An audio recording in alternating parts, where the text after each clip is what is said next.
वज़ीर-ए-आज़म नरेंद्र मोदी कतर के लिए रवाना हो गए हैं। अबू धाबी से कतर के लिए वज़ीर-ए-आज़म नरेंद्र मोदी रवाना हो चुके हैं। यूएई के 2 रोज़ा दौरे पर थे वज़ीर-ए-आज़म नरेंद्र मोदी और अब पीएम मोदी ने अबू धाबी में मंदिर का इफ्तिताह करने के बाद कतर के लिए रवाना हो गए हैं। वाज़ेह रहे कि वज़ीर-ए-आज़म नरेंद्र मोदी का ये प्रोग्राम पहले से तय है और कतर के यहाँ अमीर से वो मुलाकात करते हुए नजर आएंगे। कई बायलैटरल मीटिंग्स भी यहाँ हो सकती हैं। बहरहाल 2 रोज़ा दौरे पर थे और यूएई के जहां अबू धाबी में मंदिर का इफ्तिताह वज़ीर-ए-आज़म नरेंद्र मोदी ने किया और आवाम के बीच खिताब भी किया। हिंदुस्तानी आवाम के बीच अबू धाबी में मौजूद और अब कतर के लिए वज़ीर-ए-आज़म नरेंद्र मोदी रवाना हो चुके हैं।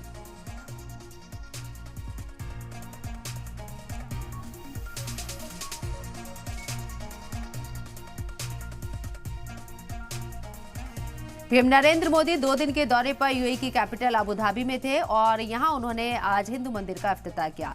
इससे पहले उन्होंने कल अबू धाबी के शेख जायद स्टेडियम में इंडियन कम्युनिटी के लोगों से खिताब किया था। पीएम बनने के बाद से अब तक यूएई का उनका ये 7वां दौरा है। पीएम मोदी सबसे पहले 2015 में यूएई के दौरे पर गए थे और अब वो यूएई के दौरे पर थे। 2 रोज़ा दौरे पर कई उन्होंने काम किए हैं। आपको बता दें कि एक तरफ जहां मंदिर का इफ्तिताह उन्होंने किया है, उद्घाटन किया, दूसरी तरफ 10 अहम समझौतों पर साइन भी हुए हैं, एमओयू साइन हुए हैं और ये काफ़ी बड़ी एक हुसूलिया भी माना जा रहा है।